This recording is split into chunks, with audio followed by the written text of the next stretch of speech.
Hello दोस्तों, श्री शिवाय नमस्तुभ्यम। जिस प्रदोष व्रत का हम वर्णन करते हैं, जिस प्रदोष के दिन का आपको बधाई कल हमने दी थी कि प्रदोष की आपको बधाई हो। प्रदोष शाम का जो समय होता है, प्रदोष काल जो होता है, उसका वर्णन जब हम करते हैं, ये प्रदोष की पूजन का विधान किसने बनाया, ये प्रदोष की पूजन का नियम किसने बनाया, ये प्रदोष की संध्या काल का, प्रदोष के समय का पूजन का विधान कौन बनाया, ये प्रदोष के समय पर एक बेलपत्र चढ़ाने का विधान किसने बनाया, प्रदोष के समय पर एक समीपत्र चढ़ने का विधान किसने बनाया। प्रदोष के समय पर अगर मान लो कोई भिखारी से भिखारी व्यक्ति भी है जो ठेला चला रहा है, उसके पास में खाने के लिए कुछ नहीं है, फटे कपड़े पहन रहा है, उसकी जिंदगी में कुछ भी नहीं बचा और कर्जे में लतालूम हो गया, एक चावल का दाना अगर वो प्रदोष के दिन, प्रदोष काल में शाम के समय पर शंकर के शिवलिंग पर चढ़ा देता है तो 3 या 4 प्रदोष में उसका कर्जा चूकना प्रारंभ हो जाता है। प्रदोष का विधान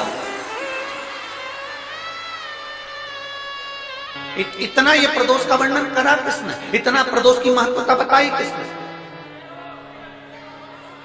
कौन करे इतना वर्णन।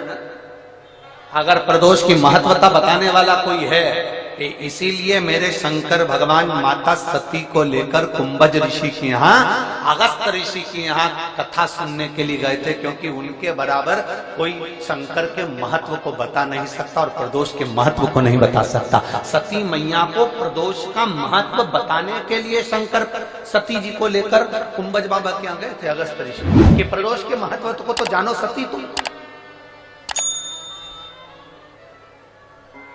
तुम प्रदोष के महत्व को तो सती जानो, तुम प्रदोष के महत्व को तो सती पहचानो कि प्रदोष का महत्व क्या होता है, प्रदोष काल का महत्व क्या होता है, प्रदोष के समय का महत्व क्या होता है।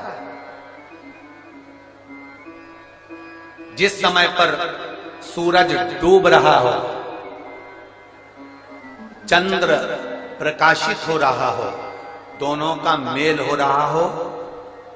ना तो पूरा सूरज डूबा है, ना पूरा चंद्र आया है, ना पूरा अंधेरा है, ना पूरा उजाला है, उस समय को प्रदोष काल कहा गया, उस समय को प्रदोष का समय कहा,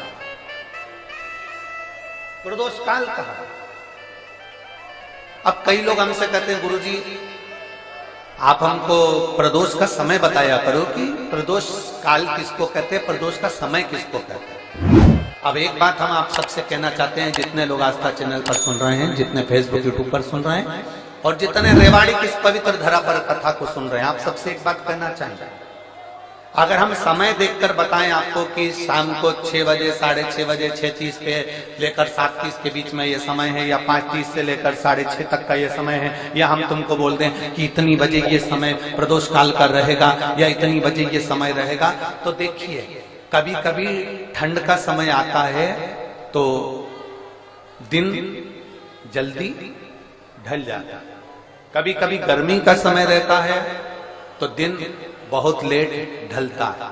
इसलिए समय की गणना से मत चलो, आप तो ये अंदाजा लगाकर रखो कि दिन ढल रहा हो, अंधेरा होना शुरू हो रहा, सूरज डूब रहा हो, चंद्र प्रकाशित हो रहा हो, अंधेरा अपना काम कर रहा है, सूरज ढलता जा रहा है, दिन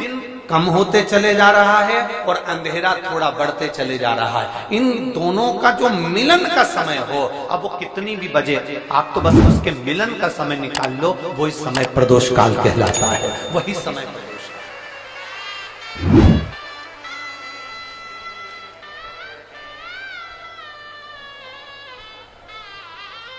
अब प्रदोष काल की पूजन का विधान किसने बनाया,